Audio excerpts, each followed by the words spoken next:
The alley behind Pratt's General Store in Sable Creek, Wyoming, smelled of rot and coal smoke on the afternoon everything changed, in the last week of October, 1887. A woman was kneeling in the mud beside a broken crate, sorting through what the store had thrown out that morning. Bruised apples, blackened potatoes, torn flour sacks gone damp at the seams. She wasn't grabbing, she was working.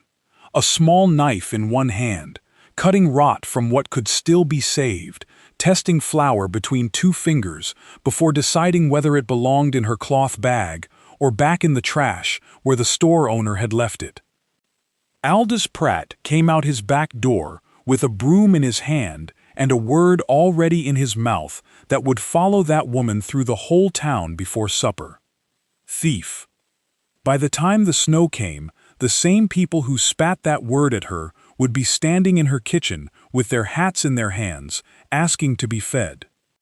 And the man who watched it all happen from the mouth of that alley, a rancher who said almost nothing that afternoon, would end up asking her a single question that changed both their lives before the first real freeze ever touched Sable Creek. Hit that like button. Drop your city in the comments. I want to know where you're watching from tonight. Now let's ride. Hannah Whitcomb was 31 years old, and she had not eaten a full meal in 4 days. Her husband, John, had died the previous spring, thrown from a green horse he'd had no business breaking alone, and had left behind exactly two things: a debt of $340 spread across half the merchants in Sable Creek, and a wife nobody in town quite knew how to look at anymore. Widows were supposed to be tragic in a way that made people generous. Hannah's kind of widow, quiet, proud, unwilling to cry where anyone could see her do it, made people uncomfortable instead, and uncomfortable people rarely reach for their purses. She had sold the house within 2 months of the funeral, the furniture within 3, and had been taking in mending and washing since, which paid enough for a room above the livery and not quite enough for regular food. What she had, instead of money, was a set of hands that knew things most of the men in that county never bothered to learn. Her mother had raised 4 children through 2 Kansas winters on less than most families in Sable Creek threw away in a season. Hannah had learned, before she was 10 years old, how to stretch a pound of flour into bread for a week, how to tell a truly spoiled apple from a bruised one worth saving, how to smoke a piece of meat so it lasted through January, how to keep a sourdough starter alive on almost nothing but attention. Nobody around her had ever called that a skill. It was simply what women did to keep their families breathing through the hard months. It had never once occurred to Hannah that it might be worth wages. That was the thing she was doing behind Pratt's store that October afternoon. Not stealing, sorting. Separating the truly ruined from what still had use left in it, the way she'd done every week since John died, because the alternative was paying money she didn't have for food she needed anyway. Aldous Pratt didn't see it that way. "That's my trash you're picking through, Mrs. Whitcomb." "It was your trash," Hannah said, not looking up from the crate. "You threw it out an hour ago. Doesn't make it yours to take." A small crowd had gathered the way small crowds gather in towns, with more curiosity than kindness. Sarah Boone, a farmer's wife from the North Road, Tom Arlen from the feed store, and a boy who should have been in school. It was Tom Arlen who said, loud enough to carry, the kind of thing that gets repeated at supper tables for a week after. "She'll steal scraps today and silver tomorrow." Hannah stood up slowly, brushed the mud from her knees, and looked at the row of faces that had already decided what she was before she'd said a single word in her own defense. "I only took what you had already thrown away," she said. It should have mattered. It didn't. Nobody in that alley cared about the difference between salvage and theft, because the difference required looking at her long enough to see what she was actually doing with her hands, and looking at Hannah Whitcomb that year cost people more comfort than most of them were willing to spend. She picked up her cloth bag, half full, mostly potatoes and a few pounds of flour she'd have to sift twice, and walked away with her spine straight and her eyes dry, which some of the crowd would later call proof of guilt, and others, quietly, would recognize for what it actually was. Caleb Mercer had been standing at the mouth of the alley the whole time, come into town for nails, and left holding a sack of them he'd forgotten he was carrying. He was 38 years old, ran 5,000 acres and 600 head on the Mercer Ranch 11 miles north of town, and had buried his wife Naomi 4 years back, lost the same hard winter along with the child she'd been carrying, a winter that had taken 3 other women in the valley the same cruel way. Naomi had run that kitchen the whole of their 5 years married, with a hand so sure the whole ranch had simply trusted it would always be that way. After her, Caleb had left her shelves stocked exactly as she'd stocked them, and her curtains hanging exactly as she'd hung them, not out of hope so much as a refusal to admit the house had changed at all. The ranch worked, the cattle got fed, the men got paid. But something in the house had gone quiet, the way a clock goes quiet when nobody winds it, and Caleb had stopped noticing the quiet, mostly because noticing it had never once made it easier to carry. He hadn't planned to watch a woman get called a thief for sorting through garbage, but he had, and what he'd noticed wasn't what the rest of the alley had noticed. He'd noticed her hands, steady, quick, exact, cutting away rot with the same economy of motion a good rancher uses gathering cattle. No wasted movement, no hesitation. A woman desperate enough to steal grabs, a woman who knows food doesn't grab. She chooses. He followed her as far as the edge of the boardwalk, not close enough to embarrass her further, and said the only thing that seemed worth saying. "Mrs. Whitcomb." Hannah stopped, braced for one more insult dressed up as concern. "Can you feed a ranch through winter?" For a moment, she thought he was mocking her, the way Pratt had mocked her, dressing cruelty up as a question. But his face wasn't doing what a man's face does when he's cruel. It was doing what a man's face does when he's serious, and doesn't quite know how to say so without sounding foolish. "My cook left me 3 weeks back," Caleb said. "First snow's coming early this year, the men are eating badly, and my pantry's full of good food, going to waste, because nobody out there knows what to do with it. I'm not offering charity, Mrs. Whitcomb. I'm offering wages, a room with a lock on the door, and food you won't have to take out of anybody's trash to eat." Hannah looked at him for a long moment, the cloth bag still heavy in her hand. "If the men are willing to eat what is useful," she said, "before they ask for what is pretty, they'll eat what you put in front of them," Caleb said. "I'll see to that part myself."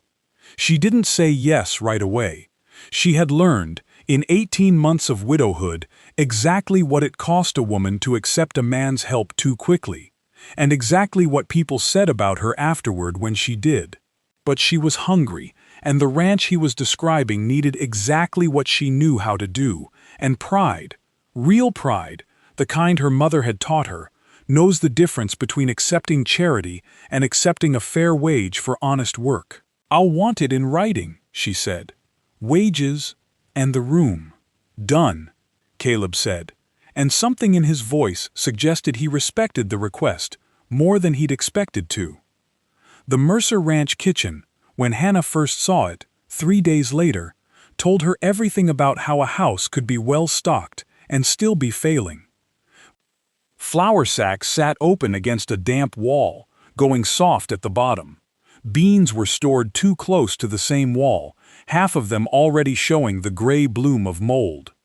Good apples and bruised ones sat mixed together in the same barrel, which meant the good ones would spoil within the week from proximity alone. A side of bacon hung improperly cured, sweating in air too warm for a smokehouse. Pots showed black scorch marks along the bottom from being left too long over a fire nobody was watching.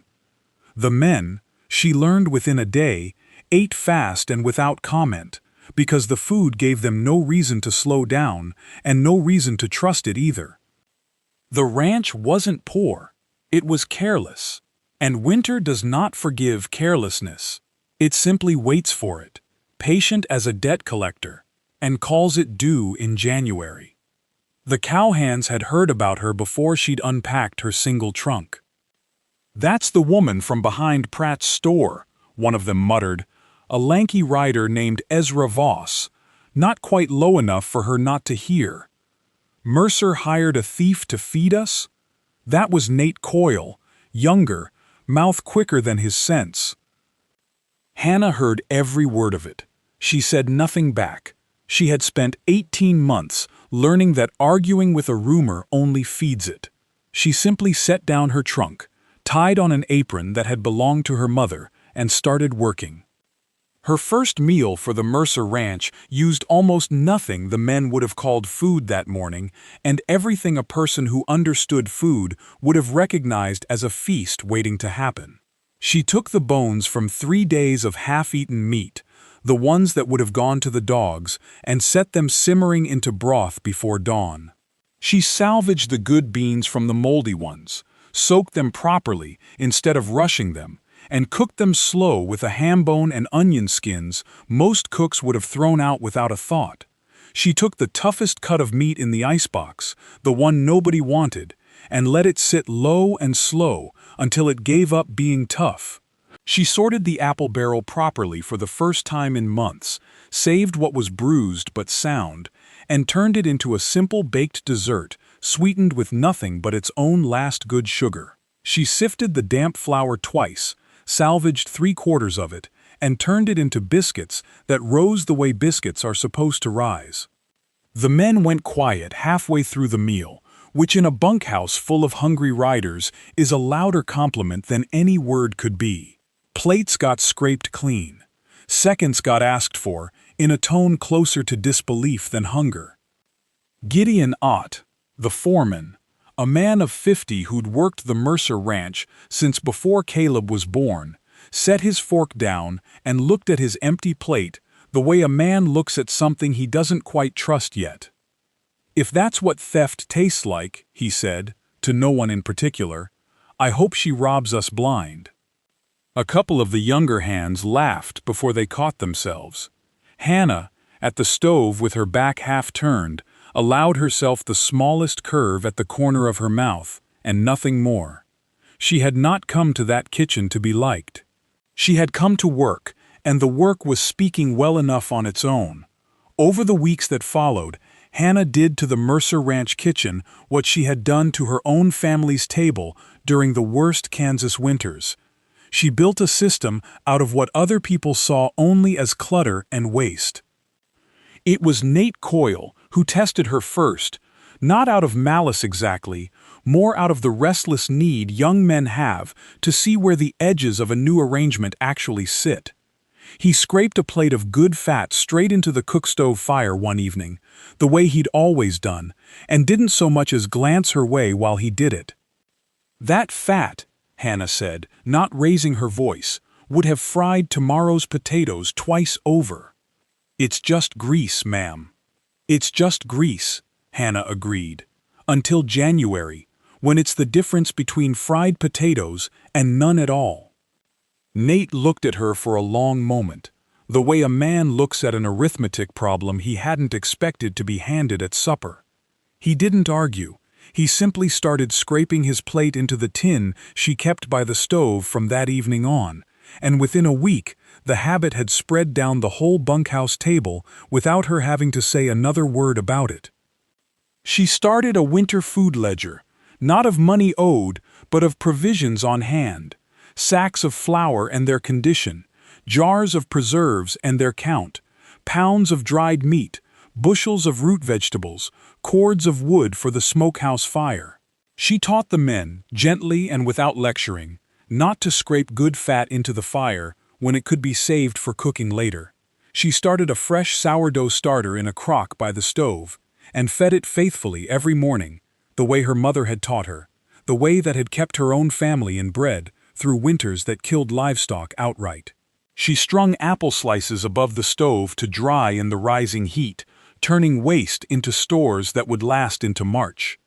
She had two of the younger hands dig a proper root cellar system into the hillside behind the kitchen before the ground froze solid, lined with straw, sorted by what needed cold and what needed only cool. She sent Ezra and Nate out for the last of the autumn herbs before the frost took them, and hung them in bundles from the kitchen rafters where the heat would dry them slow.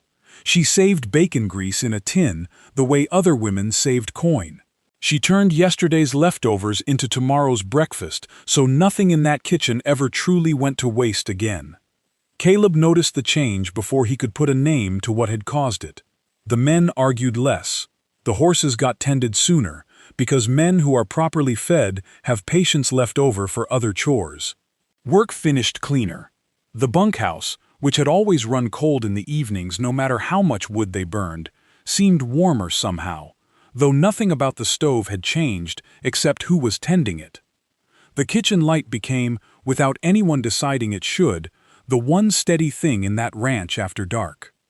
The trouble came, as trouble in a bunkhouse often does, from a full sack of flour that seemed to have gone missing. Ezra noticed it first, a 50-pound sack that should have stood third from the wall, simply not there when he went looking to fill his own tally sheet of stores.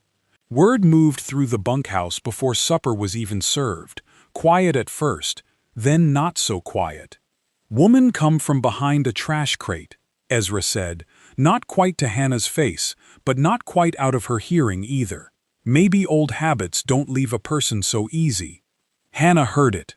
She set down the spoon she'd been stirring with, wiped her hands on her apron, and walked the length of the kitchen without a word, out the back door, and along the covered walk to the smokehouse, the men trailing after her, with the sheepish curiosity of people half hoping to be proven right and half dreading it. She opened the smokehouse door onto a second flour barrel, dry and covered, sitting exactly where she'd moved it 11 days before. That sack was going soft against the kitchen wall the same way the beans were, Hannah said, not raising her voice, not needing to. "I sifted what could be saved, dried it by the smokehouse fire 2 nights running, and moved the good of it in here where the damp couldn't reach it. I logged every pound in the ledger the day I did it. Any man here is welcome to check my arithmetic." Nobody checked her arithmetic. Ezra looked at his boots for a long moment, the look of a man working out how to apologize without having the words trained for it yet. "Didn't mean to call you a thief again, ma'am," he said finally. "You didn't call me anything," Hannah said. "You asked a fair question about missing flour. I'd rather a man ask me straight than whisper it behind my back. Ask me anything you like, Ezra. I'll always have an answer, because I always know exactly where every pound in this kitchen has gone." It was, in its way, more effective than any apology could have been. By the following week, the men had started asking her directly about anything they didn't understand, instead of asking each other, and the whispering that had followed her out from town, finally, quietly, stopped. There were other evenings, smaller ones, that neither of them ever spoke of directly, but that both of them carried. Caleb came into the kitchen once past midnight for water and found Hannah at the stove, in her nightclothes and shawl, feeding the sourdough starter by lamplight the way she did every night without fail, whether anyone was watching or not. She hadn't heard him come in.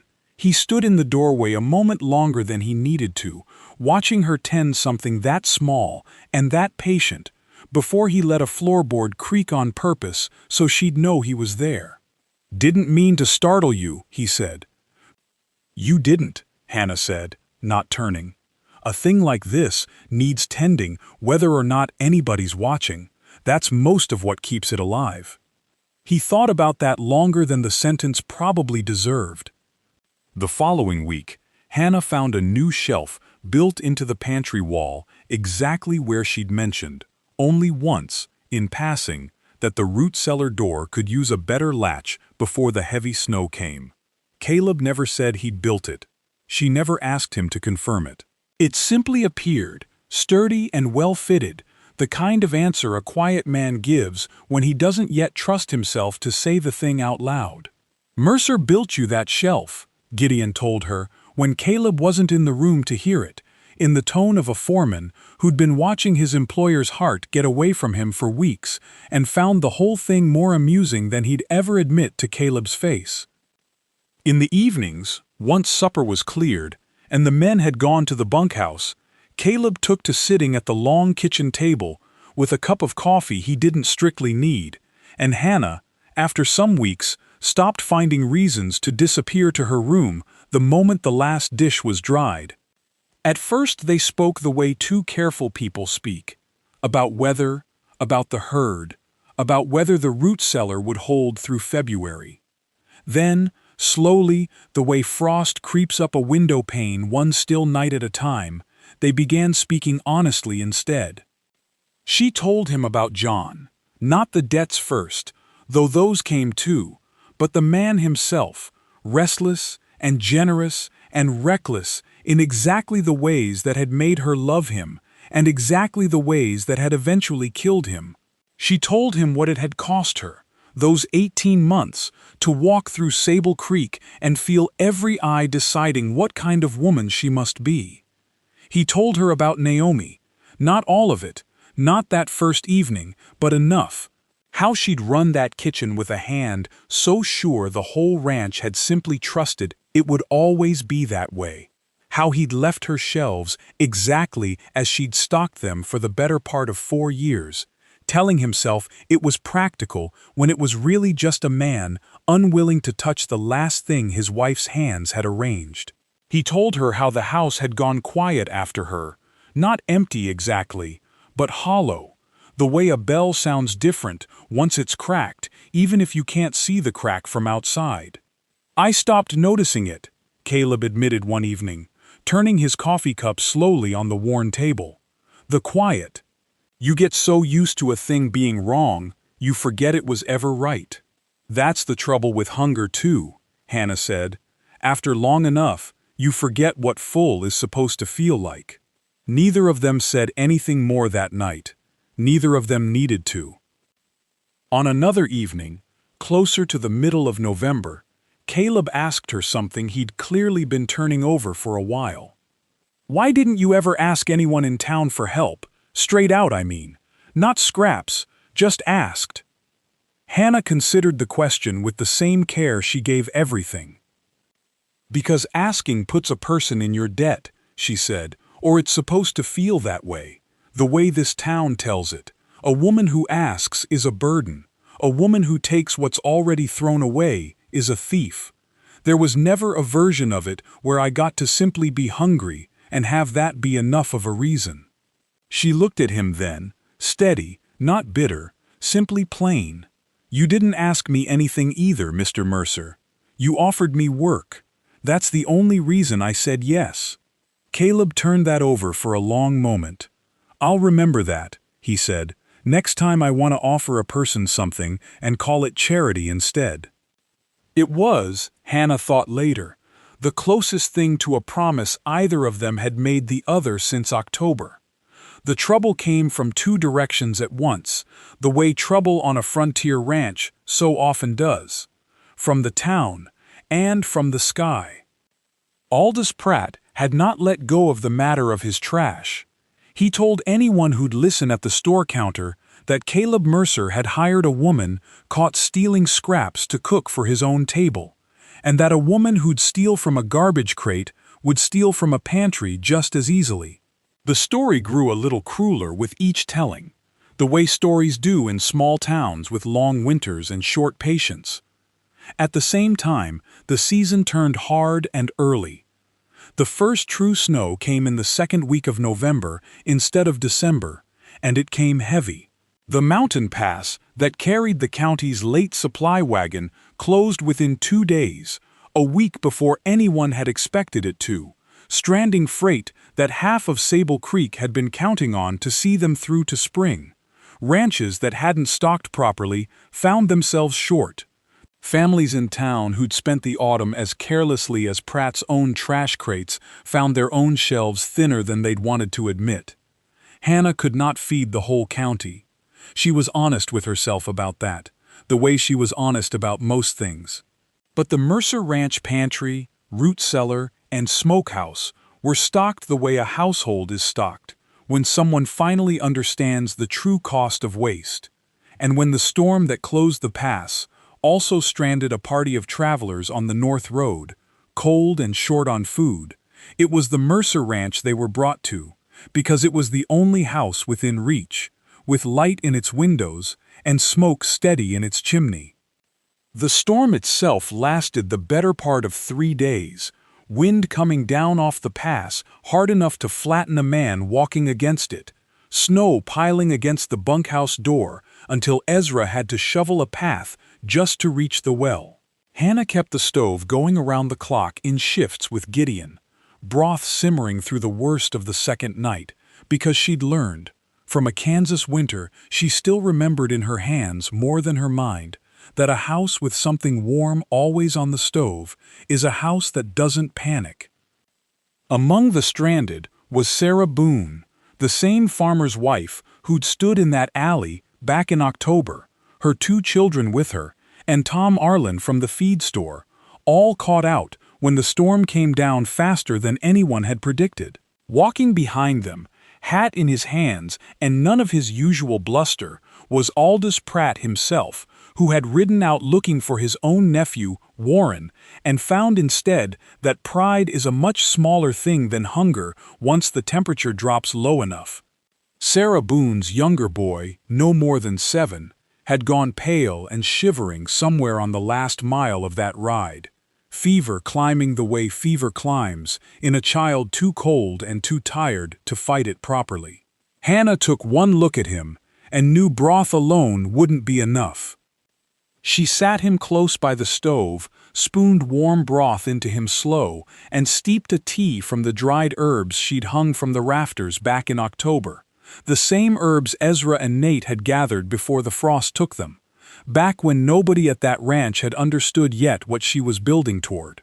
She laid a damp cloth, warmed at the stove edge, against the boy's forehead, and sat with him until his shivering eased and his color came back some, saying almost nothing the whole while, working the way she worked everything, steady, sure, unhurried. She gave the boy her own plate that first night, without comment, without anyone asking her to, because there wasn't a clean one to spare, and there was a frightened child in front of her who needed it more than she did. Caleb saw it happen from across the kitchen, saw her fill a bowl for herself, and set it down, unhesitating, in front of a boy who wasn't hers, and go back to the stove to start another. It wasn't the broth or the herbs that changed how Caleb looked at her that night. It was the plate. Pratt watched the whole of it too, watched a woman he'd called a thief in front of half the town spend a long, cold night tending his neighbor's sick child with a skill that had nothing to do with cooking and everything to do with knowing people, really knowing them, the same way her hands had known that alley crate back in October. "Thief," he said quietly, mostly to himself, sometime past midnight, and shook his head at the word like it had gone sour in his own mouth. Hannah did not turn anyone away.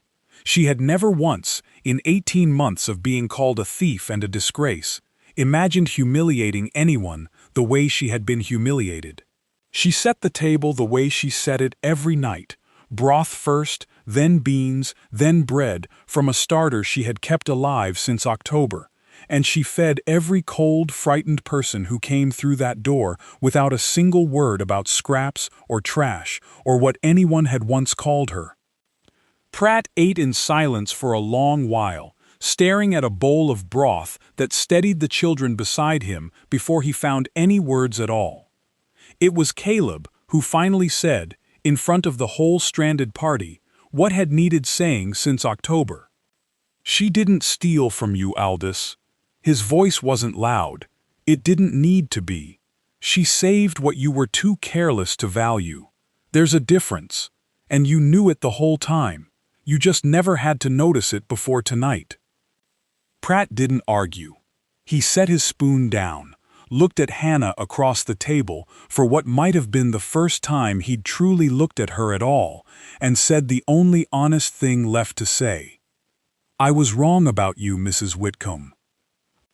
"You were wrong about the food first," Hannah said, without cruelty and without forgiveness, rushed out ahead of its time, simply stating the plain fact of it the way she stated most things. The rest followed after. Nobody at that table argued with her either.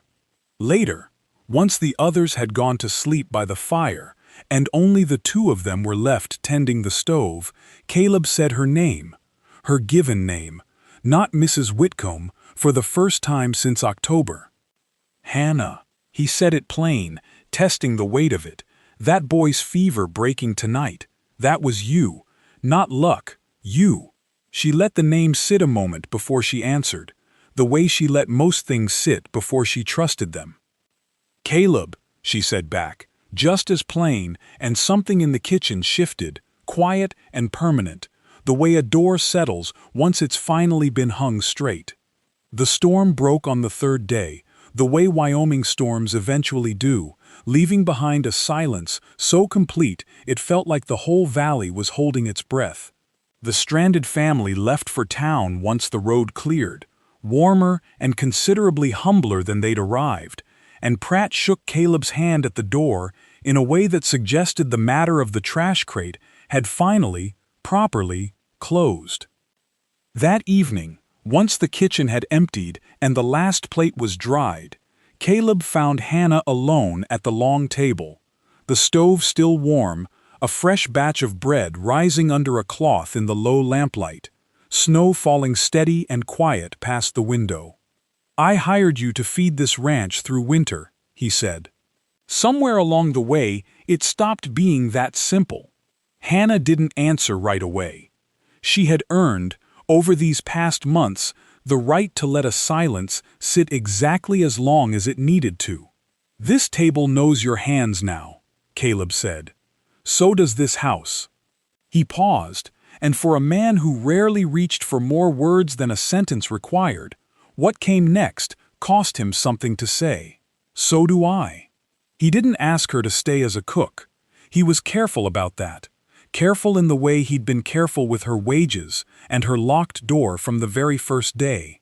He asked her to stay as the woman this ranch and this house and, though he said it more plainly than that, his own life had quietly built itself around, without either of them quite noticing until the noticing became impossible to avoid. Hannah looked around the kitchen that had been chaos when she'd arrived, and was, now, simply warm, bread rising, broth from yesterday's bones still on the back of the stove, a root cellar full behind the hillside door, a table that had fed strangers and enemies, and now, perhaps, might feed a family of her own. "I came here to feed your men through winter," she said. "I didn't know I was starving for a place to belong." She agreed to stay, not as charity, not as wages, though those continued fair and true, until the question of wages no longer meant quite what it once had. She stayed as herself, dignity intact, exactly the way she had walked out of that alley in October, with her spine straight and her eyes dry. By spring, the Mercer Ranch had become known, in a county that once knew it mainly for its cattle count, for its table. The kitchen garden Hannah planted that April came up thick and orderly, nothing wasted, nothing left to rot on the vine the way Pratt's crates once had. The root cellar, restocked through a proper summer of preserving, stood full going into the following winter before the first frost even threatened. The cowhands, Ezra and Nate included, had long since stopped whispering about the woman from behind the store and started simply calling her Mrs. Whitcomb, the way you address someone whose competence has become too plain to argue with. Tom Arlen touched his hat to her now whenever their paths crossed on the main street of Sable Creek, and Sarah Boone brought a jar of her own preserves out to the ranch some weeks, which Hannah accepted the same plain way she accepted anything freely given. Aldous Pratt never mentioned the alley again, not once, though he kept a crate of good, sound produce set aside now instead of tossed, and never quite explained to anyone why. A girl from town, no older than 11, came out to the ranch one Saturday that spring, sent by her own mother, and asked Hannah, a little shy, how a person was supposed to save bruised apples instead of throwing them out, and how bread could be stretched further when flour ran short toward the end of a hard month. Hannah showed her, the way her own mother had shown her once in a Kansas kitchen nobody outside that family had ever thought to call remarkable. Caleb found the two of them like that, heads bent together over a basket of apples in the kitchen doorway, and stood for a moment simply watching, the way a man watches something he has learned, slowly and carefully, to be grateful for, instead of taking for granted. Some people are called poor, because all anyone bothers to see is what they lack. But sometimes the person kneeling in an alley, sorting through what everyone else has thrown away, is the only one in town who still understands what value actually looks like. Hannah Whitcomb never stole a single thing in her life. She only ever saved what everyone else was too careless to keep. And when winter finally came for Sable Creek, that was the difference that mattered most. This has been Satellite Stories. If this story warmed something in you, hit that like button, subscribe for more, and tell us in the comments, did you know from that first alley scene that Hannah was going to prove them all wrong? There are more stories like this one waiting for you. Until next time, keep writing.